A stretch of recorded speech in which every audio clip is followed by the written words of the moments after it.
متقیوں کے لیے.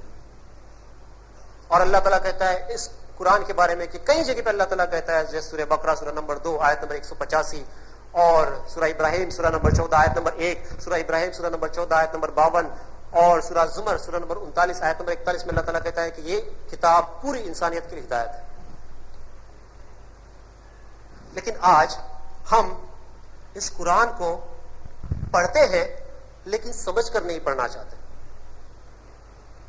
اور میں یہ نہیں کہتا کہ آپ پڑھو مت اس کو، بغیر سمجھے پڑھنا نہیں چاہیے، بے شک آپ کو ثواب ملے گا، کیونکہ ترمذی کی حدیث ہے، حدیث نمبر 1003، محمد صلی اللہ علیہ وسلم نے کہا کہ آپ لا الہ، آپ الف لام میم پڑھیں گے تو آپ کو 30 ثواب ملے گا. میں یہ نہیں کہتا، آپ نبی کے وسلم نے کہا کہ آپ ایک حرف پڑھیں گے تو آپ کو 10 ثواب ملے گا. اور میں یہ نہیں کہتا کہ الف لام میم ایک حرف ہے، بلکہ الف ایک حرف ہے، لام ایک حرف ہے، میم ایک حرف ہے، آپ کو 10 10 10 30 ثواب مل جائیں گے. الحمدللہ ثواب تو مل گیا، لیکن کیا اتنا ہمارے لیے کافی ہے جنت میں جانے کے لیے کہ ہم قرآن کو صرف پڑھے اس کا ترجمہ نہ پڑھے، اس پہ غور و فکر نہیں کرے؟ کیا اتنا ہر انسان کے لیے کافی ہے جنت میں جانے کے لیے؟ کون ہے جو اس طرح سے سوچتا ہے کہ میرے لیے اتنا ہی کافی ہے، بس میں اتنا ثواب حاصل کر لوں گا جنت میں چلا جاؤں گا؟ یہ جو قرآن ہے اللہ تعالیٰ کا کلام ہے، یہ ایک طرح سے سوال و جواب کی کتاب ہے. اس کے اندر کئی بار قالو، لفظ قالو ملے گا آپ کو، اور وہ کہتے ہیں قل، اور آپ کہہ دیجئے یا محمد صلی اللہ علیہ وسلم. 332 بار لفظ قالو قالو قالو اس میں ہے، اور 332 بار لفظ قل قل قل ہے اس کے اندر کہ آپ کہہ دیجئے. وہ آپ سے پوچھتے ہیں، وہ کہتے ہیں آپ کہہ دیجئے.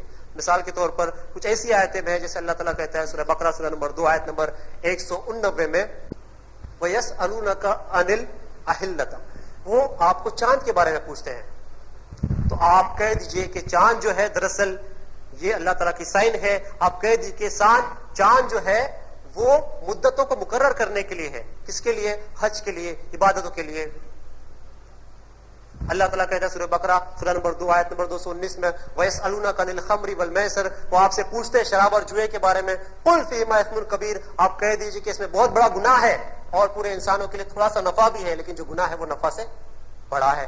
اللہ تعالیٰ کہتا ہے سورہ اعراف سورہ نمبر 7 آیت نمبر 187 میں اللہ تعالیٰ کہتا ہے وَيَسْأَلُونَكَ عَنِ السَّاعَةِ أَيَّانَ مُرْسَاهَا، وہ آپ سے پوچھتے ہیں کہ قیامت کب آئے گی، تو آپ ان سے کہہ دیجئے کہ قیامت کا علم صرف میرے رب کے پاس ہے.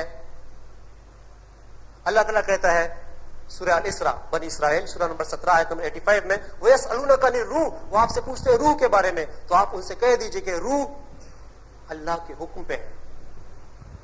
تو قرآن ایک طرح سے سوال و جواب کی کتاب ہے. انفارمیشن، ڈیلی انفارمیشن، روز جو چیزوں کی ضرورت ہمیں پڑتی ہے اس کے لیے ہمیں قرآن ایک ٹیکسٹ بک کے طور پہ یوز کرنا چاہیے، جو آج ہم نہیں کرتے. بلکہ ہم یہ کہتے پھر رہے ہیں نعوذ باللہ کہ قرآن کو سمجھ کر پڑھنا ہی نہیں چاہیے، کیونکہ سمجھ کر جو پڑھے گا وہ گمراہ ہو جائے گا. کہ اتنی ساری آیتیں جو میں نے ابھی پڑھی ہیں وہ گمراہ ہونے کے لیے ہیں. اتنی ساری آیتیں جو میں نے پڑھی ہے وہ گمراہ ہونے کے لیے ہیں. میں کہتا ہوں انسان سوچ بھی کیسے سکتا ہے کہ قرآن کو پڑھ کے انسان گمراہ ہو سکتا ہے. کہتے ہیں صرف عالموں کے لیے ہے، کوئی بھی عام آدمی اس کو نہ پڑھے گا تو گمراہ ہو جائے گا. اتنی عجیب بات ہے. اللہ تعالیٰ کہتا ہے سورہ زمر سورہ نمبر 39 آیت نمبر 27 میں وَلَقَدْ ضَرَبْنَا لِلنَّاسِ فِي هَذَا الْقُرْآنِ مِنْ كُلِّ مَثَلٍ لَعَلَّهُمْ يَتَذَكَّرُونَ، کہ ہم نے اس قرآن میں ہر طرح کی مثالیں لوگوں کے لیے پیش کی ہیں تاکہ آپ نصیحت حاصل کر سکو. اللہ تعالیٰ کہتا ہے کہ میں نے اس قرآن میں ہر طرح کی نصیحت آپ کے لیے پیش کی ہے تاکہ آپ مثالیں پیش کی ہیں تاکہ آپ نصیحت حاصل کر سکو. اللہ تعالیٰ کہتا ہے سورہ قمر سورہ نمبر 54 کئی بار ایک ہی سورہ میں اللہ تعالیٰ کہتا ہے سورہ قمر سورہ نمبر 54 آیت نمبر 18 آیت نمبر 22 آیت نمبر 32 آیت نمبر 40 اللہ تعالیٰ کہتا ہے وَلَقَدْ يَسَّرْنَا الْقُرْآنَ لِلذِّكْرِ فَهَلْ مِن مُدَّكِرٍ، ہم نے قرآن کو سمجھنے کے لیے بالکل آسان کر دیا ہے. کیا کوئی ہے جو نصیحت حاصل کر سکے؟ کیا کوئی ہے جو نصیحت حاصل کرے؟ اللہ تعالیٰ ہمیں دعوت فکر دے رہا ہے کہ آپ آؤ نصیحت حاصل کرو. دیکھو ہم نے قرآن کو آسان کر دیا، آپ کہتے ہو نہیں قرآن کو سمجھ کر مت پڑھو گمراہ ہو جاؤ. اللہ تعالیٰ کہتا ہے سورہ غاشیہ سورہ نمبر 88 آیت نمبر 17 سے 20 تک افلا ينظرون الانسان الى الابل كيف خلقت، کیا آپ نہیں دیکھتے کہ کس طرح سے اونٹوں کو پیدا کیا گیا ہے؟ والى السماء كيف رفعت، اور کس طرح سے آسمان کو اونچا کیا گیا ہے؟ والى الجبال كيف نصبت، اور کس طرح سے پہاڑوں کو گاڑ دیا گیا ہے؟ وَإِذَا الْأَرْضُ كَيْفَ سُطِحَتْ، اور کس طرح سے زمین کو بچھا دیا گیا ہے. اللہ تعالیٰ کہتا ہے دیکھو، غور کرو. انظر، اللہ کہتا ہے کیف نبین لهم الآیات، سورہ مائدہ سورہ نمبر 5 آیت نمبر 75 میں اللہ تعالیٰ کہتا ہے انظر کیف نبین لهم الآیات، دیکھو کس طرح سے ہم ہمارے آیتوں کو بالکل واضح کر دیتے ہیں. ثم انظر، پھر بھی دیکھو، پھر غور کرو، انا یوفکون، کس طرح سے لوگ راہ سے بھٹکے ہوئے ہیں. یہ قرآن 14 سال قبل جب محمد صلی اللہ علیہ وسلم پہ نازل ہوا تو اس وقت بھی اس نے کیا معجزے کیے، اس کی صرف ایک مثال میں آپ کے سامنے پیش کروں گا، صرف ایک مثال. ہم جانتے ہیں کہ جو شراب کا پروہیبیشن آیا، شراب کا وہ سٹیجز میں آیا، ایک کے بعد ایک آیت نازل ہوئی، ڈائریکٹ نہیں آیا. وہ لوگ اپنی نظر میں ننگا طواف کرنے کے لیے کیا کہتے تھے وہ لوگ کہ اللہ باری تعالیٰ کے سامنے اپنے آپ کو پیش کرنے کا سب سے اچھا طریقہ یہ ہے کہ اس طرح سے جا کے کھڑے ہو جاؤ جیسے آپ اس دنیا میں آئے تھے. جہالت کی انتہا تھی. یہ حال تھا عربوں کا اس وقت. رومنز ان کے قریب سے گزر گئے، ایجپشنز ان کے پاس سے گزر گئے، کسی نے بھی ان کی طرف نظر اٹھا کر دیکھا نہیں. کوئی بھی اس ہیومن ربش میں انٹرسٹڈ نہیں تھا کہ دیکھے تو بھائی کیسے لوگ ہیں یہاں پہ. اپنے بچوں کو زندہ درگور کرتے تھے. یہ حال تھا. اور ان کے بیچ میں محمد صلی اللہ علیہ وسلم کو بھیجا گیا تھا اس قرآن کے ساتھ. تھامس کارلائل نامی ایک کرسچن مورخ ہے تھامس کارلائل، وہ ان عربوں کا ذکر کرتے ہوئے کہتا ہے a poor shepherd people roaming unnoticed in its deserts since the creation of the world. ایک غریب چرواہا قوم گمنامے کی زندگی بھٹک رہی تھی ریگستان میں تب سے جب سے دنیا وجود میں آئی.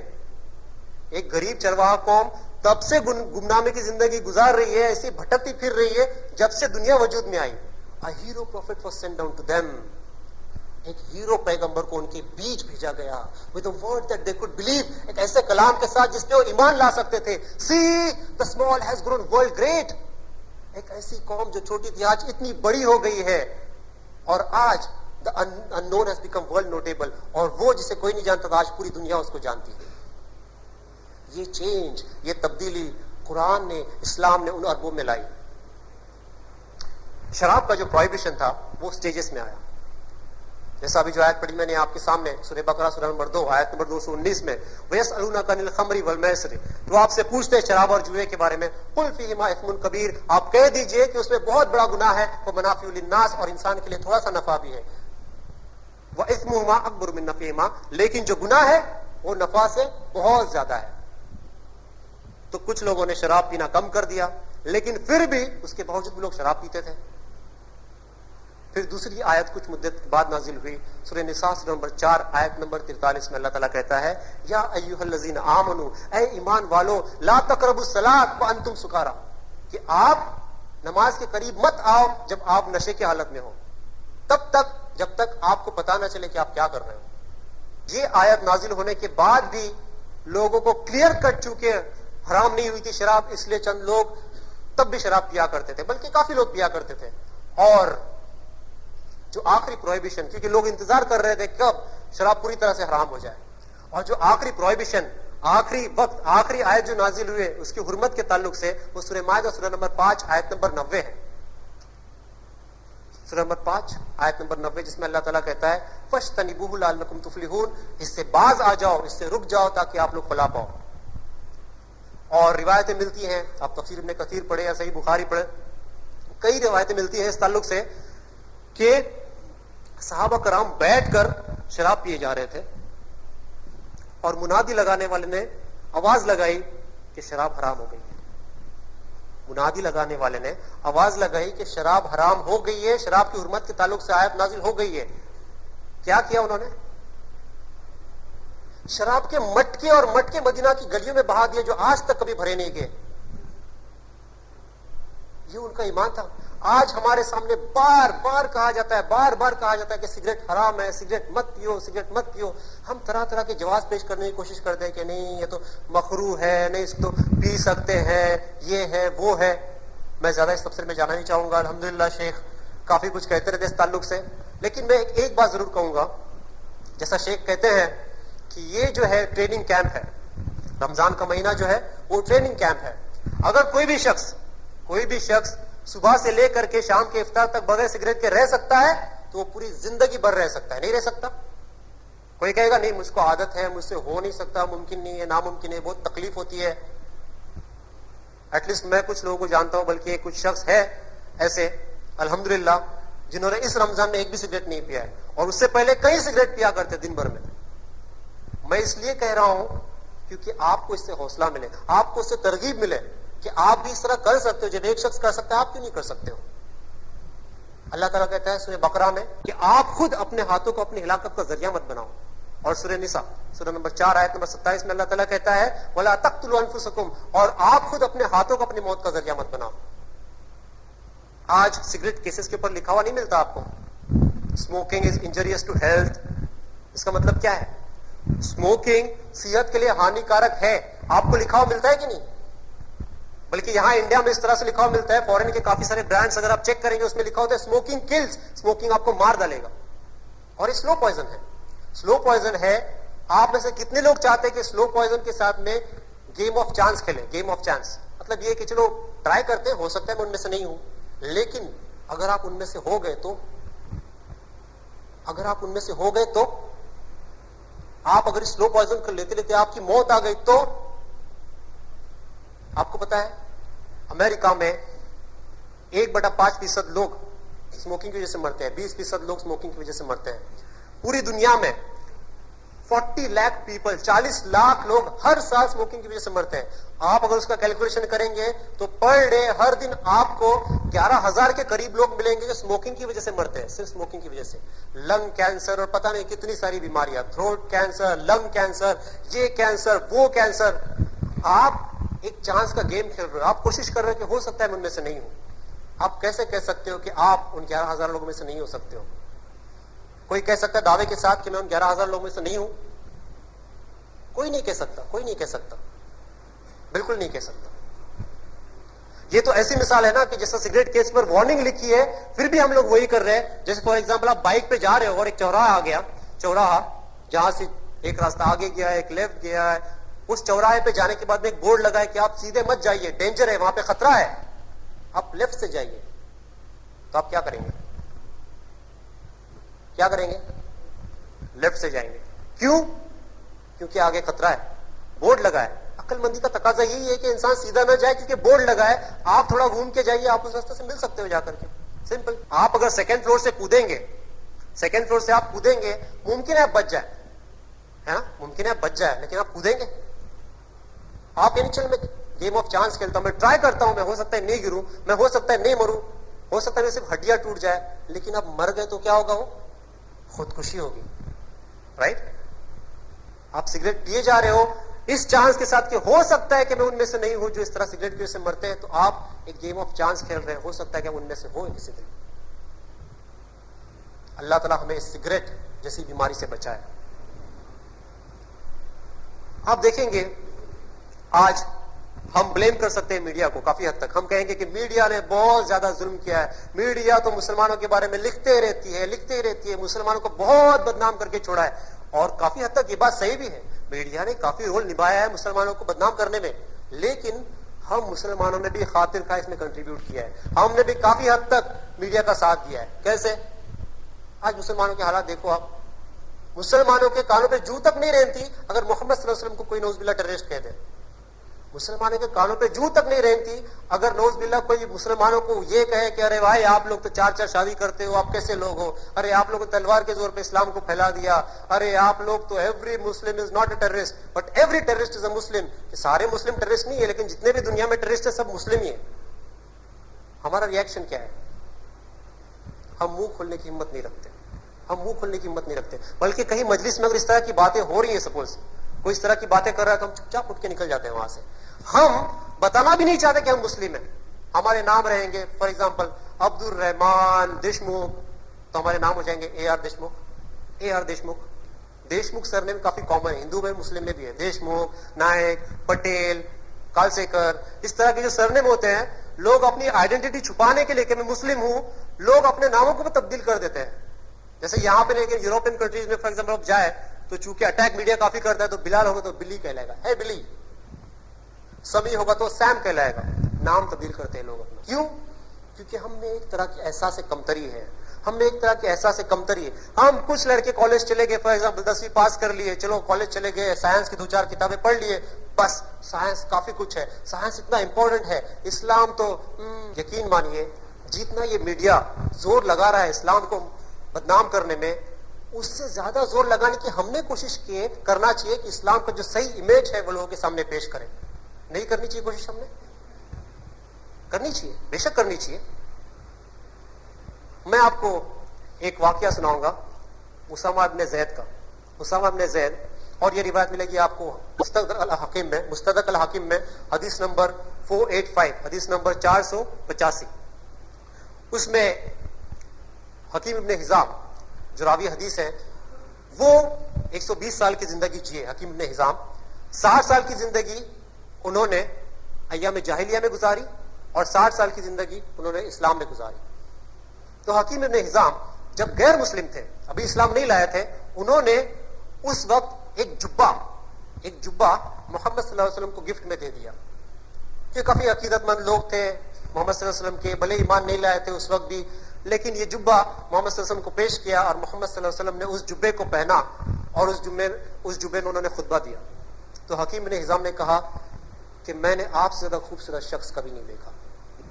کس نے کہا؟ ایک غیر مسلم نے. اس وقت جو غیر مسلم تھے حکیم ابن حزام. یہ جبہ دراصل تھا یمن کے ایک بادشاہ ذی ازن کا. ذی ازن نامی بادشاہ یمن کا, اس کا یہ جبہ تھا جو حکیم ابن حزام نے محمد صلی اللہ علیہ وسلم کو دیا. محمد صلی اللہ علیہ وسلم جیسی ان کی عادت تھی کہ جو گفٹ ان کو ملتا تھا وہ اپنے پاس رکھتے نہیں تھے بلکہ دے دیتے تھے. تو انہوں نے یہ گفٹ دے دیا اسامہ ابن زید نامی ایک صحابی کو. اور اسامہ ابن زید کے بارے میں ڈسکرپشن سیرہ لکھنے والے کہتے ہیں کہ وہ خاندانی غلام تھے, ان کے باپ تھے وہ بھی غلام تھے, اور وہ حبشی تھے, اور وہ دکھنے میں زیادہ اچھے نہیں تھے, وہ سیاہ فام تھے, ان کے ہونٹ موٹے تھے وغیرہ وغیرہ. دوسرے دن حکیم ابن حزام کہتے ہیں کہ جب میں مارکیٹ پلیس میں نکلا تو میں نے دیکھا کہ وہ جبہ جو میں نے محمد صلی اللہ علیہ وسلم کو دیا تھا, یمن کے بادشاہ کا جبہ کون پہنے ہوئے ہے؟ اسامہ ابن زید پہنے ہوئے. جبہ کس کا؟ یمن کے بادشاہ کا. پہنا ہے کس نے؟ ایک غلام نے. تو حکیم ابن حزام اسامہ ابن زید کے پاس گئے اور کہا کہ انت یا اسامہ, آپ یا اسامہ, مطلب آپ نے یہ جبہ پہن لیا ہے. تو کیا اسامہ ابن زید نے کیا کہا؟ سوری, مجھ سے غلطی ہو گئی, میں تو اس لائق نہیں ہوں کہ میں ایسا جبہ پہن سکتا ہوں, آپ کے اتنے بڑے بادشاہ کا جبہ ہے. ایسا کہا نہیں. انہوں نے کہا واللہ انا خیر من ذی ازن, اللہ کی قسم ہے کہ میں اس ذی ازن سے بہتر ہوں, اور میرے ماں باپ اس کے ماں باپ سے بہتر ہے, کیونکہ میں نے اور میرے خاندان نے لا الہ الا اللہ کہا اور آپ کے اس بادشاہ نے کبھی لا الہ الا اللہ نہیں کہا. یہ ان کا ایمان تھا, یہ ان کے لیے عزت نفس تھی اپنے لیے. وہ مسلم تھے اور وہ لوگ اپنے لیے مسلم ہونے کے لیے کافی عزت محسوس کرتے تھے. وہ معزز سے زمانے مسلمان ہو کر اور ہم خوار ہوئے تاریخ قرآن ہو کر. یہ حال ہے ہمارا آج. ہمارے پاس اسلام جیسی دولت ہے لیکن ہم شرمندہ ہیں, اپنی آئیڈینٹی کو تک ظاہر کرنے کے لیے ہمیں شرم محسوس ہوتی ہے. میں ایک ایگزامپل دوں گا اور اس کے ساتھ میں تقریر ختم کروں گا. میں ایک سروے کیا گیا انٹرنیشنل لیول پہ, یہ معلوم کرنے کے لیے ایسا کون سا جانور ہے جس کو دیکھنے کے بعد لوگ بہت زیادہ ڈر محسوس کرتے ہیں, بہت زیادہ خوف محسوس کرتے ہیں. تو سروے میں قریب 80% لوگوں نے کہا, کیا کہا, کہ جب بھی ہم چوہے کو دیکھتے ہیں تو ہمیں بہت ڈر محسوس ہوتا ہے. کون سا جانور؟ چوہا. جب ہم چوہے کو دیکھتے ہیں تو ہمیں بہت ڈر محسوس ہوتا ہے. 80% لوگوں نے اس سروے میں کہا کہ ہم چوہے سے ڈرتے ہیں. اب سوال یہ ہے کہ جب 80% لوگ چوہے سے ڈرتے ہیں تو ایک بہت اہم سوال ہم آج پوچھ سکتے ہیں, مکی ماؤس آج اتنی فیمس شخصیت کیوں ہے؟ مکی ماؤس آج اتنی فیمس شخصیت کیوں ہے؟ ٹام اینڈ جیری میں جو جیری ہے وہ اتنی فیمس شخصیت کیوں ہے؟ وہ بھی چوہا ہے. کسی نے اس بدنما چوہے کو اتنے خوبصورت انداز میں لوگوں کے سامنے پیش کیا کہ لوگ اس کو پسند کرنے لگ گئے. الحمدللہ ہمارا اسلام چوہے کے جیسا نہیں ہے. ہمارا اسلام ایک بہت اچھا دین ہے, سب سے اچھا دین ہے. اللہ تعالیٰ کہتا ہے سورہ آل عمران کی آیت نمبر 19 میں, ان الدین عند اللہ الاسلام, کہ بے شک اللہ کی نظر میں کوئی دین ہے تو دین اسلام ہے. لیکن آج ہم خود ہمارے اسلام کی قدر نہیں جانتے.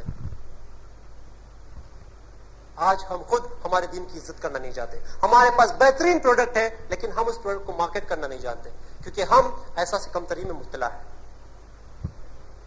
میں اللہ تعالیٰ سے دعا کروں گا کہ اللہ ہم سب میں اسامہ ابن زید کے جیسا ایمان پیدا کر. اے اللہ ہم سب میں اسامہ ابن زید جیسا احساس برتری پیدا کر اور احساس کمتری سے ہمیں بچا. اے اللہ ہمیں قرآن کو سمجھ کے ساتھ پڑھنے کی توفیق دے, اس پر عمل کرنے کے ساتھ ساتھ دوسروں تک پہنچانے کی توفیق دے. کیونکہ نبی کریم صلی اللہ علیہ وسلم نے کہا ہے بلغوا انی ولو آیا, کہ آپ پہنچاؤ دوسرے تک بھلے وہ ایک آیت ہی کیوں نہ ہو. اس کے ساتھ میں اپنی تقریر ختم کروں گا. وآخر دعوانا ان الحمدللہ رب العالمین.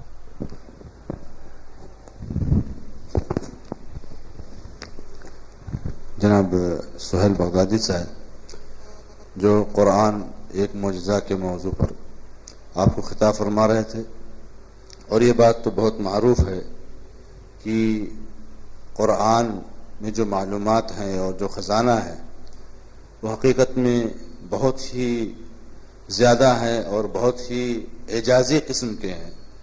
اب یہ ہم لوگوں کی محرومی ہے کہ ہم لوگ اس سے استفادہ نہیں کر پاتے ہیں. اس موضوع کو انہوں نے واضح کیا, اللہ ان کو جزائے خیر دے. اور جیسے کہ میں نے وعدہ کیا تھا کہ جو سوالات ہمارے بھائیوں کے پاس ہیں وہ لکھ کر کے یہاں پہنچا دیں. انشاءاللہ جس موضوع سے متعلق سوال ہوگا ان کے سامنے پیش کیا جائے گا. اور اس کے ساتھ میں آپ کو بتانا چاہتا ہوں کہ یہ ہم اور آپ جو یہاں جمع ہیں تو یہ کوئی اجتماع یا کوئی جلسہ نہیں ہے آج, بلکہ یہ آخری عشرے کی طاق رات ہے.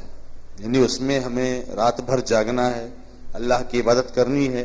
یہ تھوڑی دیر کے لیے دین کو سیکھنے اور سکھانے کا سلسلہ تھا, اور یہ سلسلہ تھوڑی دیر میں ختم ہو جائے گا. اور شعبہ دعوت و تبلیغ کی طرف سے آپ لوگوں کے لیے چائے پانی کا انتظام کیا گیا ہے. آپ تمام لوگ اپنی جگہوں پر تشریف رکھیں, چائے وغیرہ پی لیں, اور اس کے بعد بھی مسجد میں بیٹھ کر یا اپنے گھر میں جا کر کے اللہ تبارک تعالیٰ کی عبادت کریں, اس لیے کہ بہت مبارک رات ہے.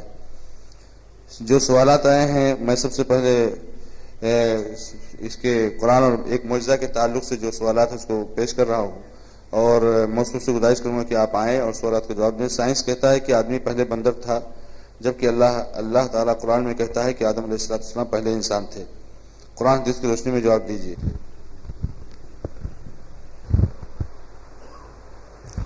سائنس کہتا ہے کہ آدمی پہلے بندر تھا, جبکہ اللہ قرآن کہتا ہے کہ آدم علیہ السلام پہلے انسان تھے. جیسا کہ سوال پڑھا گیا ہے کہ سائنس کہتا ہے کہ انسان پہلے بندر تھا. دراصل یہ سوال اس طرف اشارہ کرتا ہے جسے ہم کہتے ہیں Darwin's theory of evolution. Charles Darwin نامی ایک سائنٹسٹ ہو گزرا ہے, اس نے ایک تھیوری پیش کی کہ انسان جو ہے وہ پہلے بندر تھا اور آہستہ آہستہ ایوالو ہوتے ہوتے ہوتے ہوتے وہ انسان کی جو پریزنٹ شکل ہے اس میں آیا ہے. اور اللہ تعالیٰ کئی جگہ پہ کلام پاک میں کہتا ہے کہ اللہ تعالیٰ نے آدم علیہ السلام کو پیدا کیا. تو کس طرح سے اس کا جواب دیا جائے؟ دیکھیے, یہ جو تھیوری آف ایوولوشن ہے, آپ کو کوئی بھی کتاب دنیا پہ ایسی نہیں ملے گی جو کہے گی کہ fact of evolution. Fact of evolution مطلب یہ بات مدلل تحقیق شدہ ہے کہ ایسا ہی ہوا ہے. یہ ایک تھیوری ہے اور تھیوری بدلتی رہتی ہے. کافی وقت میں سائنس جو ہے وہ یو ٹرنس لیتا رہتا ہے, اور تھیوری قرآن کے خلاف جا سکتی ہے, لیکن کوئی بھی اسٹیبلش سائنٹیفک فیکٹ, ایسی چیز جو محقق شدہ ہے, تحقیق شدہ ہے, دلیل کے ساتھ ہے, وہ کبھی قرآن کے خلاف نہیں جا سکتی ہے. ہوا یہ کہ چارلز ڈارون نے جب یہ تھیوری پیش کی تو اس نے اپنے دوست تھامس تھامپٹن کو خط لکھا کہ I believe in this theory not because I have any proof but it helps me in classification of rudimentary organ. کہ میں اس تھیوری میں وشواس رکھتا ہوں اس لیے نہیں کہ میرے پاس اس کے لیے کوئی ثبوت ہے, بلکہ یہ چیز مجھے کلاسیفیکیشن کے لیے کام آتی ہے. اور چارلز ڈارون کے بھی کئی مسنگ لنکس تھے, جو 4 سٹیجز, 4 سٹیجز چارلز ڈارون نے بتایا ہے کہ اس طرح سے بندر سے آہستہ آہستہ انسان جو ہے وہ انسان بنا. اس میں اس نے جو 4 سٹیجز بیان کیے اس میں مسنگ لنکس تھے. مسنگ لنکس مطلب ان کے بیچ میں اتصال نہیں تھا, تسلسل نہیں تھا. اس لیے ہم کچھ لوگ کبھی کہتے ہیں کہ ارے یار تو چارلز ڈارون کے زمانے میں اگر ہوتا تو تیری وہ چارلز ڈارون کی تھیوری نا بالکل سچی ہو جاتی تھی. کہنا یہ چاہتے ہیں کہ تو بندر کی طرح دکھ رہا ہے, مطلب چھیڑنے کے لیے اس کو, نعوذ باللہ. مطلب یہ کہ تو چارلس ڈارون کے اس تسلسل کے بیچ کا مسنگ لنک ہے. اگر تو اس وقت ہوتا تو چارلس ڈارون کی تھیوری بھی صحیح ہو جاتی تھی. کیوں کہتے ہیں یہ؟ کیونکہ چارلس ڈارون کی مسنگ لنکس تھی. ہاں لیکن اس وقت کیوں اس کو سپورٹ کیا دوسرے سائنٹسٹ نے؟ ایک سائنٹسٹ تھا, اس نے کچھ ایسی چیزیں پیش کی فلکیات کے تعلق سے جو بائبل کے خلاف جاتی تھی, بائبل کے خلاف. تو جو پوپ تھا, کرسچنوں کا جو پوپ تھا, اس نے اس کو جان سے مار دیا. اب ہوا یہ کہ جتنے بھی دوسرے سائنٹسٹ تھے وہ لوگ سب پوپ کے خلاف ہو گئے, بائبل کے خلاف ہو گئے. کیوں کہ ان کے ایک ساتھی کو مار دیا گیا. اس کے بعد جب چارلس ڈارون یہ تھیوری لے کے آیا تو انہوں نے آنکھ بند کر کے اس کی تھیوری کو ایکسپٹ کرنا شروع کیا, کیونکہ انیمی of my انیمی is my friend, میرے دشمن کا دشمن میرا دوست ہے, میرے دشمن کا دشمن میرا دوست ہے. پوپ کا دشمن کون؟ یہ سائنٹسٹ, تو یہ میرا دوست ہو گیا آٹومیٹک.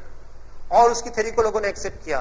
لیکن الحمدللہ ابھی کافی ساری کتابیں ایسی آ رہی ہیں جس میں یہ بتایا جاتا ہے کہ چارلس ڈارون کی جو تھیوری ہے وہ سچ نہیں ہے, وہ صرف ہائپوتھیسس ہے. مثلا پی پی گراسے نام ایک سائنٹسٹ ہے, پی پی گراسے, وہ کہتا ہے کہ اٹ از ایبسرڈ, یہ بالکل عجیب بات ہے, بالکل عجیب بات ہے کہ انسان جو ہے بندروں سے پیدا ہوا. دوسرا ایک سائنٹسٹ ہے, وہ لکھتا ہے crazy ape and man, crazy ape and man, اس کی کتاب کا نام ہے کریزی ایپ اینڈ مین, کا مطلب ہے پاگل بندر اور انسان. کس کے خلاف؟ کس کے خلاف؟ کس کے خلاف؟ چارلس ڈارون کے خلاف. مطلب ایسی کافی سارے تھیریز ابھی آ رہی ہے, لیکن ابھی تک یہ بھی اسٹیبلش سائنس نہیں کر پایا ہے کہ پہلے انسان آدم علیہ السلام تھے یا پہلے جو تخلیق میں آیا تھا وہ انسان تھا. اس طرح کی کوئی چیز اب تک لے کے نہیں آ پائی ہے سائنس. انشاءاللہ امید کرتے ہیں کہ کچھ سالوں میں آ جائے گی. اگر نہیں بھی آتا تو ہمیں اس کا کچھ فرق نہیں پڑتا. ہاں رہا سوال اسکول میں جس طرح سے پڑھایا جاتا ہے, یہ تھیوری آف ایوولوشن اس طرح سے پڑھایا جاتا ہے بچوں کو جیسے کہ فیکٹ ہے, یہی صحیح ہے. تھیوری آف ایوولوشن یہی فیکٹ ہے, حالانکہ وہ تھیوری ہے, وہ سچ نہیں ہے. اور وہ اسٹوڈنٹس جو سائنس پڑھ رہے ہیں میں ان سے یہ گزارش کروں گا کہ جب وہ کتاب میں لکھتے ہیں سوال آنے کے بعد میں, تو اتنا ضرور لکھیں کہ بقول چارلس ڈارون کے مطابق ایسا ایسا تھا. چارلس ڈارون کے مطابق ایسا تھا, کوئی بھی ممتحن آپ کے مارکس اس کے لیے نہیں کاٹے گا انشاءاللہ. لیکن آپ کہیں گے کہ ایسا ہی تھا تو آپ ایکچولی قرآن کے خلاف جا رہے ہو, اور قرآن کہتا ہے کہ سب سے پہلے انسان آدم علیہ السلام تھے.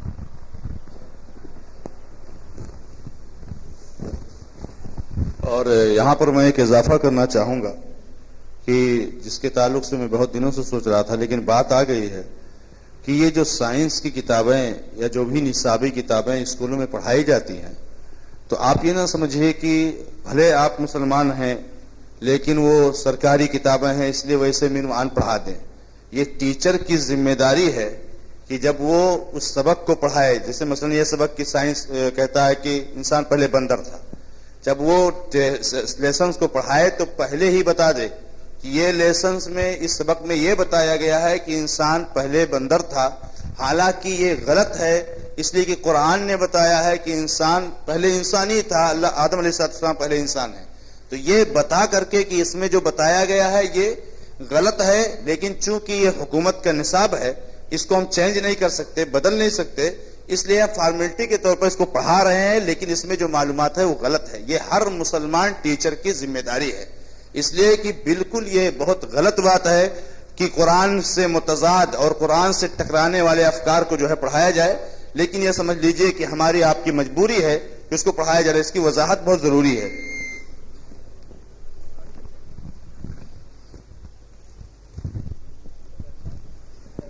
سوال یہ ہے کہ قرآن میں اللہ تعالیٰ فرماتا ہے کہ ہر جاندار کی پیدائش پانی سے کی گئی ہے, جبکہ قرآن میں ہی ہے کہ انسان مٹی سے بنایا گیا, مٹی سے پیدا کیا گیا. جیسا کہ میں نے کہا قرآن میں اللہ تعالیٰ کہتا ہے سورہ انبیاء سورہ نمبر 21 آیت نمبر 30 میں وجعلنا من الماء کل شیء حی افلا یؤمنون, کہ ہم نے ہر جاندار کو پانی سے بنایا, کیا آپ ایمان نہیں لائیں گے؟ اور قرآن میں یہ دوسری جگہ پہ ہے کہ انسان کو مٹی سے بنایا گیا. جیسا میں نے سورہ مومنون سورہ نمبر 23 آیت نمبر 12 پڑھی, اس کے اندر اللہ تعالیٰ کہتا ہے کہ ہم نے انسان کو صاف مٹی سے بنایا. دوسری جگہ سورہ حج سورہ نمبر 22 آیت نمبر 5 میں بھی اللہ تعالیٰ کہتا ہے کہ ہم نے انسان کو مٹی سے بنایا گیا. تو کیا ان دونوں باتوں میں کیا پرابلم ہے؟ دیکھو, اگر کسی چیز کے بارے میں دو باتیں یہاں پہ پیش کی جا رہی ہے قرآن میں, تو یہ صرف اضافی معلومات ہے. انسان کو مٹی سے بھی بنایا گیا, انسان کو پانی سے بھی بنایا گیا, اس میں کسی قسم کا تضاد نہیں ہے الحمدللہ. جیسے مثال کے طور پر اگر ہم کہیں کہ چائے بنانے کے لیے دودھ کی ضرورت پڑتی ہے, دوسری جگہ ہم کہتے ہیں کہ چائے بنانے کے لیے پانی کی ضرورت پڑتی ہے, تو اس کا مطلب یہ نہیں کہ چائے بنانے کے لیے دودھ کی ضرورت پڑتی ہے تو پانی کی ضرورت نہیں پڑ سکتی ہے. چائے بنانے کے لیے دودھ کی ضرورت پڑتی ہے, پانی کی ضرورت پڑتی ہے, شکر کی ضرورت پڑتی ہے, سب اپنی جگہ پہ بالکل صحیح ہے. یہ صرف اس سبجیکٹ کے بارے میں زیادہ انفارمیشن دیتا ہے. تضاد کب ہوگا؟ جیسے مثلا میں کہوں کہ فلاں شخص جو ہے وہ نیک ہے, وہ اچھا انسان ہے, تو وہ اس کے بارے میں اچھا انسان ہے اور وہ سچا ہے, تو یہ زیادہ انفارمیشن دے رہا ہے کسی ایک شخص کے بارے میں. لیکن مثلا میں کہہ دوں کہ وہ جو انسان ہے وہ اچھا انسان ہے, وہ سچا ہے, لیکن ہمیشہ جھوٹ بولتا ہے, تو یہ تضاد ہو جائے گا. تو یہ صرف اضافی معلومات دے رہا ہے اللہ تعالیٰ اس کے اندر. بہرحال اس کی جو ترکیب ہے وہ اللہ ہی بہتر جانتا ہے, کس طرح سے اللہ تعالیٰ نے بنائی ہے, انسان کی بس کی بات نہیں ہے, کیونکہ تخلیق جو ہے وہ صرف اللہ تعالیٰ کا کام ہے. واللہ عالم. اللہ تعالیٰ قرآن میں کہتا ہے کہ کسی پتہ نہیں کہ ماں کے بطن میں کیا ہے, جبکہ سائنس سونوگرافی کے ذریعے پتہ لگاتا ہے کہ لڑکا ہے یا لڑکی. کافی اہم سوال ہے یہ.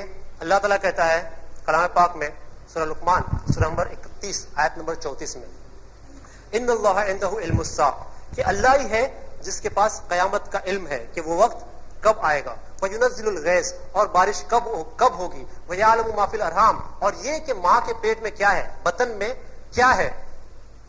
وَمَا تَدْرِي نَفْسٌ مَاذَا تَكْسِبُ غَدًا, اور کوئی انسان نہیں جانتا کہ وہ کل کیا کرے گا. وَمَا تَدْرِي نَفْسٌ بِأَيِّ أَرْضٍ تَمُوتُ, اور کوئی انسان نہیں جانتا کہ کس زمین کے اوپر مرے گا.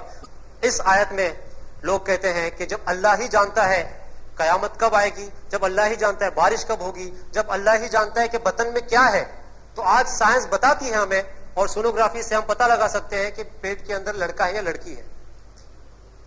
اور غیر مسلمین بھی اس اعتراض کو اٹھاتے ہیں کہ آپ کا قرآن جو ہے نعوذ باللہ غلط ہے. دیکھیے قرآن کی اس آیت میں کہیں پہ بھی اللہ تعالیٰ جنس کا ذکر نہیں کرتا, سیکس کا ذکر نہیں کرتا کہ مذکر ہے یا مؤنث ہے. اللہ ہی جانتا ہے کہ ماں کے پیٹ میں کیا ہے, اللہ ہی جانتا ہے کہ رحم میں, مادر رحم میں کیا ہے, کا مطلب ہے وہ انسان اچھا ہے یا برا ہے, کل کو جا کر کے وہ ڈاکٹر بنے گا, انجینئر بنے گا, گنڈا بنے گا, موالی بنے گا, کالا بنے گا, گورا بنے گا. یہ علم صرف اللہ تعالیٰ کے پاس ہے. یہاں پہ لفظ جنس مذکر ہے یا مؤنث یہ نہیں ہے. اگر کسی ٹرانسلیٹر نے, اگر کسی ترجمہ کرنے والے نے اگر یہاں پہ لفظ جنس ڈالا ہے کہ لڑکا ہے یا لڑکی ہے, اس کا پتہ صرف اللہ ہی کو ہے, تو ترجمہ کرنے والے کی غلطی ہے. یہ ترجمہ کرنے والے کے انسان ہونے کے ناطے غلطی ہو سکتی ہے, لیکن عربی میں اس قسم کا کوئی لفظ نہیں ملتا. قرآن کہتا ہے کہ زمین کو فرش بنایا ہے, جبکہ سائنس کہتی ہے کہ زمین بیضوی شکل کی ہے. اس کی وضاحت کیجیے. سوال یہ ہے کہ جیسے میں نے اپنے تقریر میں بھی کہا کہ اللہ تعالیٰ کہتا ہے کہ ہم نے زمین کو بیضوی شکل کا بنایا. والارض بعد ذالک دہاہا, اور دہا کے جو میننگ ہوتے ہیں وہ یہ ہوتے ہیں کہ ہم نے اس کو بچھایا بھی ہے زمین کو, اور یہ کہ وہ بیضوی شکل کا ہے, آسٹرچ کے انڈے کی طرح ہے, شتر مرغ کے انڈے کی طرح ہے. لیکن دوسری جگہ پر اللہ تعالیٰ کہتا ہے کہ ہم نے زمین کو فرش بنایا ہے. تو اس کا ایکسپلینیشن کیا ہے؟ اور آپ پڑھیں گے سورہ بقرہ سورہ نمبر 2 آیت نمبر 20 میں اللہ تعالیٰ کہتا ہے الذی جعل لکم الارض فراشا, وہ اللہ ہے جس نے زمین کو فرش بنایا. یہ انفارمیشن اللہ تعالیٰ آگے بھی دیتا ہے سورہ طٰہٰ سورہ نمبر 20 آیت نمبر 53 میں بھی اللہ تعالیٰ کہتا ہے الذی جعل لکم الارض الذی جعل لکم الارض مہدا وسلکم فیہا سبلا, اللہ تعالیٰ نے زمین کو فرش بنایا تاکہ آپ اس پر چل پھر سکو. یہ انفارمیشن دوسری جگہ اللہ تعالیٰ جو سورہ نوح میں سورہ نمبر 71 میں اللہ تعالیٰ کہتا ہے آیت نمبر 19 اور 20 میں بھی اللہ تعالیٰ کہتا ہے کہ اللہ تعالیٰ ہے جس نے زمین کو فرش بنایا لتسلکوا فیہا سبلا فجاجا, تاکہ آپ اس کے اوپر اس کے کشادہ راہوں پر آسانی سے چل پھر سکے. اللہ تعالیٰ کہتا ہے کہ ہم نے زمین کو فرش بنایا تاکہ آپ اس پر آسانی سے چل پھر سکے. یہ ایک بہت بڑی غلط فہمی ہے لوگوں میں کہ فرش جو ہے وہ صرف فلیٹ سرفیس پہ بچھائی جا سکتی ہے. اگر آپ دیکھیں گے زمین جو ہے, جو اسپیریکل شیپ ہے زمین کا, زمین کافی لمبی ہے, کافی, اگر اس کا جو قطر آپ دیکھیں گے تو 3750 مائلز ہے, 3750 میل اس کا نصف قطر ہے. نصف قطر زمین کا 3750 میل ہے, جو آپ اگر اس کو کنورٹ کریں گے اگر کلومیٹرز میں تو وہ قریب 6000 کے اوپر ہو جائے گا. 6000 کلومیٹر تو صرف اس کا نصف قطر ہے زمین کا. اور جو اوپر کی لیئر ہے جس پہ ہم لوگ رہتے ہیں, جسے فرش اللہ تعالیٰ کہتا ہے, وہ کہیں پہ 30 میل ہے, کہیں پہ اس سے کچھ زیادہ ہے, کہیں پہ اس سے کچھ کم ہے. تو اللہ تعالیٰ کہتا ہے کہ ہم نے زمین کو فرش بنایا کیونکہ اس 30 میل کا جو فاصلہ ہے اس کے اندر جو ہے وہ لاوا ہے, ایک گرم ہیٹ ہے, گرم لکوڈ ہے, جس کے اوپر انسان کا چلنا ممکن نہیں تھا. جس کے اوپر انسان کا چلنا ممکن نہیں تھا. اسی لیے اللہ تعالیٰ کہتا ہے کہ ہم نے زمین کو فرش بنایا ہے تاکہ آپ اس کے اوپر چل پھر سکیں. اور یہ غلط فہمی ہے اگر یہ کہا جائے کہ فرش صرف فلیٹ سرفیس کے اوپر ہی بچھائی جا سکتی ہے. اگر آپ یہ دیکھیں یہاں سے زمین دور تک تو یہاں سے فلیٹ دکھائی دیتی ہے کیونکہ اس کا نصف قطر بہت زیادہ ہے, اس وجہ سے زمین فلیٹ دکھائی دیتی ہے اور اللہ تعالیٰ نے ہمارے چلنے پھرنے کے لیے اس کو فرش کی طرح بچھا دیا ہے. Every Muslim is not terrorist but every terrorist is a Muslim. اس سینٹنس کا ڈیفنس کس طرح سے کریں؟ دیکھیے دراصل یہ جملہ جو ہے یہ ویسٹرن میڈیا کا ہے. ویسٹرن میڈیا نے ہماری طرف یہ جملہ بھیجا ہے. کون سا؟ Every Muslim is not a terrorist. سارے مسلم دہشت گرد نہیں ہوتے, but every terrorist is a مسلم. لیکن جتنے بھی دہشت گرد ہیں اس دنیا میں وہ سب کے سب مسلم ہی ہیں. آپ کو مسلمانوں کے علاوہ کوئی اور دہشت گرد ملے گا ہی نہیں. یہ ویسٹرن میڈیا کا پلوئے تھا. مغربی جو میڈیا ہے انہوں نے اس جملے کا کافی استعمال کیا جب بم بلاسٹ ہوئے تھے, ٹرین بم بلاسٹ ہوئے تھے یو کے میں. جب ورلڈ ٹریڈ سینٹر کو گرایا گیا اس کے بعد یہ انفارمیشن انہوں نے اکٹھا کی اور انہوں نے کہنا شروع کر دیا کہ جو مسلمان ہے وہ ٹیررسٹ ہے, اس کے علاوہ کوئی اور ٹیررسٹ نہیں ہے. یہ سبجیکٹ اتنا طویل ہے کہ اس کے اوپر ہر ایک ٹیررسٹ آرگنائزیشن کے اوپر ریسرچ کر کے پوری لمبی لسٹ بنائی جا سکتی ہے. انہوں نے کتنا کام کیا اس کے اوپر. یہ کہتے ہیں کہ صرف جو ہے مسلم ٹیررسٹ ہیں. اگر آپ حساب کتاب لگائیں پوری دنیا بھر میں اتنے ٹیررسٹ آرگنائزیشن ہیں جو غیر مسلم ٹیررسٹ آرگنائزیشن ہے. مثلا IRA, یہ آئرش ٹیررسٹ گروپ ہے یو کے میں جو 100 سال سے ایکٹیویٹی کر رہا ہے. کتنے سارے اس نے بم بلاسٹ کیے, سینکڑوں لوگوں کو کئی بار مار چکا ہے. اگر آپ IRA کے جو بم بلاسٹ ہیں IRA نے کیے ہوئے, کیتھولک لوگ کا گروپ ہے یہ, آئرش گروپ کیتھولک لوگوں کا, کرسچن لوگوں کا, اگر آپ اس کا موازنہ کریں گے کشمیری ملیٹنٹس کے ساتھ میں انہوں نے کتنے کیے ہیں تو شرم آئے گی کشمیری ملیٹنٹس کو کہ ہم نے اتنے کم کیے ہیں. یہ آئرش گروپ اتنے ٹیررسٹ اٹیک کر چکا ہے لیکن ہمیں اس کے بارے میں پتہ نہیں چلتا. کیوں؟ کیونکہ میڈیا ان کے ہاتھ میں ہے. ہمیں صرف ہماری کوششوں کو ڈبل کرنا ہے. آپ کو پتا ہے اوکلاہوما بم بلاسٹ ہوا تھا. اوکلاہوما بم بلاسٹ ہوا تھا 1995 میں. اس کے بعد میں امیڈیٹلی میڈیا, نیوز پیپرز نے یہ کہنا شروع کر دیا کہ یہ مڈل ایسٹ کانسپریسی ہے, مڈل ایسٹ کانسپریسی ہے. مطلب ملک عرب کے لوگوں نے اس کو کیا ہے, ملک عرب کے لوگوں نے اس کو کیا ہے, کئی دنوں تک بغیر تفتیش کے. بعد میں پتا چلا کہ یہ کرنے کے پیچھے 2 کرسچنز کا ہاتھ ہے, تیموتھی اور تیری نام کے 2 کرسچنز. انہوں نے وہ ٹرک لے کر کے فیڈرل بلڈنگ کے اندر گھسا دی جس کے اندر قریب 166 لوگ مر گئے اور سینکڑوں زخمی ہو گئے. کئی دنوں نیوز کیا آ رہی تھی ہیڈ لائنز میں, فرنٹ پیج پہ, مڈل ایسٹ کانسپریسی. مغربی ملک مشرقی ملک جو ہے عربی ملک نے یہ کام کیا ہے. لیکن جب ان کو پتا چلا کہ ہم میں سے کسی کرسچن نے کیا ہے تو نیوز بریف میں کچھ دن تک نیوز آ گئی اندر کے پیجز میں اور غائب ہو گئی, فنش. تو یہ میڈیا چونکہ ان کے ہاتھ میں اس طرح کی چیزیں پیش کر رہے ہیں. میں یہ نہیں کہتا کہ مسلمان بالکل ٹیررسٹ نہیں ہیں, ہوں گے, لیکن وہ لوگ اپنے آپ کو مسلم کہتے ہیں. اسلام کہیں پہ بھی یہ نہیں کہتا کہ آپ نہ کسی معصوم کا قتل کرو. اللہ تعالیٰ کہتا ہے سورہ مائدہ سورۃ نمبر 5 آیت نمبر 32 میں کہ اگر کسی بھی معصوم شخص کو, ایک انسان کو مارا جائے تو ایسا ہی جیسے پوری انسانیت کو خاتمہ کیا جائے, اگر کسی ایک انسان کو بچایا جائے تو ایسا ہے جیسے پوری انسانیت کو بچایا جا رہا ہے. تو یہ ویسٹرن میڈیا کا ٹوائے جو ہمارے پاس بھیجا جا رہا ہے. اور اگر آپ ریسرچ کریں گے ہمارے انڈیا میں کتنی ساری ٹیررسٹ آرگنائزیشنز ہیں. مثلا ماؤسٹ گروپ ہے, ماؤسٹ گروپ اتنا خطرناک ہے, اتنا ایکٹیو ہے کہ ایک ماؤسٹ گروپ ہی پورے گورنمنٹ کے خلاف جنگ لڑ سکتا ہے. اتنے سارے ان کے پاس آرمز اینڈ ایمونیشنز ہیں, اتنے سارے ان کے پاس ہتھیار ہیں. ایک ٹرک ان کی ملتی ہے اس کے اندر کتنے سارے سینکڑوں راکٹ لانچرز ملتے ہیں. لیکن یہ انفارمیشن نیوز پیپر میں ہیڈنگز میں نہیں آتی ہے, کہیں پہ نیوز بریف میں آتی ہے, کبھی آتی ہے کبھی نہیں آتی ہے. LTTE کو کون نہیں جانتا؟ لبریشن ٹائگرز آف تامل علم کس کا گروپ ہے؟ مسلمانوں کا ہے, ہندوؤں کا گروپ ہے. کتنے سارے ٹیررسٹ اٹیکس کرتے رہتے ہیں وہ لوگ, لیکن LTTE کو یہ لوگ کبھی ٹیررسٹ گروپ نہیں کہتے. کیا کہتے ہیں؟ ریبل, یہ باغی ہے. ماؤسٹ کو کیا کہتے ہیں؟ یہ لوگ نیکسلائٹ ہے, یہ لوگ جنگل کے لوگ ہیں, یہ لوگ جنگلی ہیں. Alpha, United liberation front of Assam, یہ ایک دوسرا ٹیررسٹ آرگنائزیشن ہے جو کتنا بڑا کام کر رہا ہے, گورنمنٹ کے خلاف وار کرتا ہے, کتنے سارے سینکڑے لوگوں کو مارتا رہتا ہے. آپ انٹرنیٹ پہ جائیے, آپ کو اتنی لمبی لسٹ ملے گی ان کی کارگزاریوں کی. لیکن وہ لوگ انٹرسٹڈ ہے کس میں؟ مسلمان ٹیررسٹ میں. کیوں؟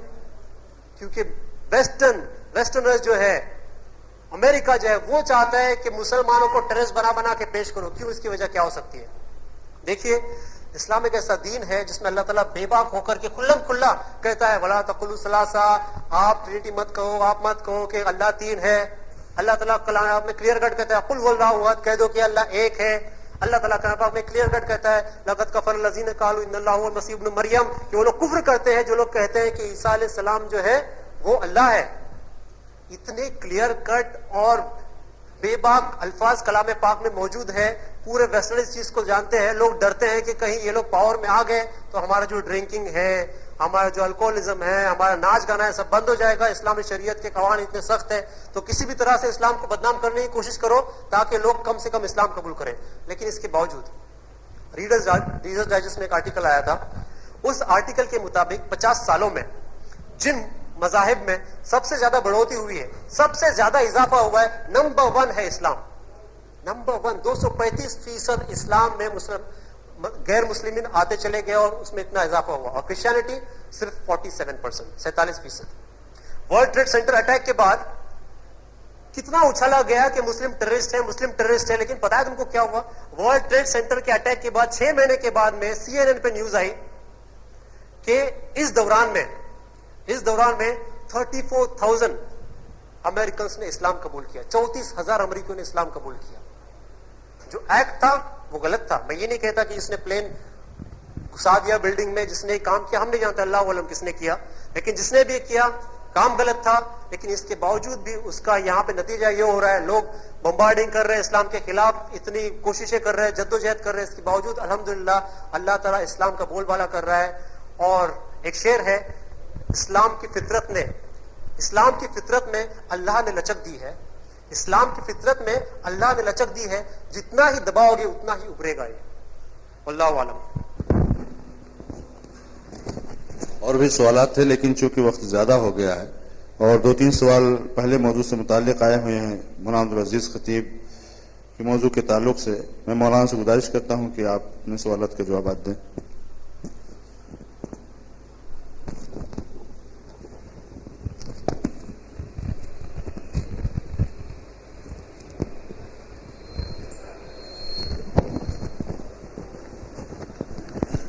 السلام علیکم ورحمۃ اللہ وبرکاتہ. یہاں پر ایک سوال ہے کہ اللہ اور خدا ان ناموں میں فرق کیا؟ اسلام کی روشنی میں وضاحت کیجیے.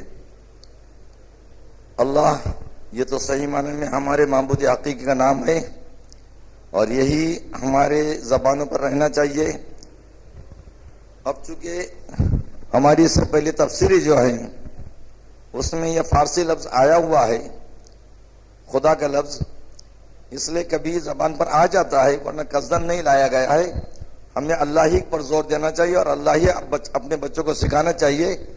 اور ابھی چونکہ فارسی کا زور کم ہوتا جا رہا ہے لہذا خدا کا نام انشاءاللہ آئندہ زبانوں پر نہیں آئے گا بلکہ اللہ ہی کا نام آتا رہے گا اور ہمیں اس بارے میں ہر طرح کی کوشش کرنی چاہیے.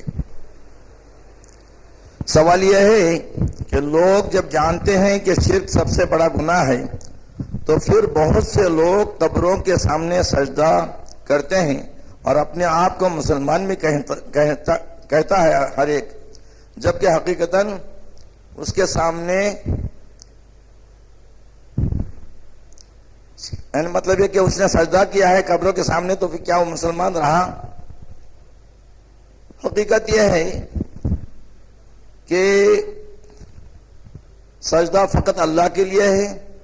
رسول اللہ صلی اللہ علیہ وسلم نے اس کے بارے میں باریک بینی کے ساتھ فرمایا ہے کہ اگر سجدہ جائز ہوتا تو میں خاتون کے ذمہ دیتا، مطلب ہے کہ خاتون کے لیے مناسب ہوتا کہ وہ اپنے شوہر کے لیے سجدہ کرتی، مگر چونکہ سجدہ اللہ کے سوا کسی کے لیے جائز نہیں اس لیے خاتون کے لیے بھی وہی اجازت نہیں ہے.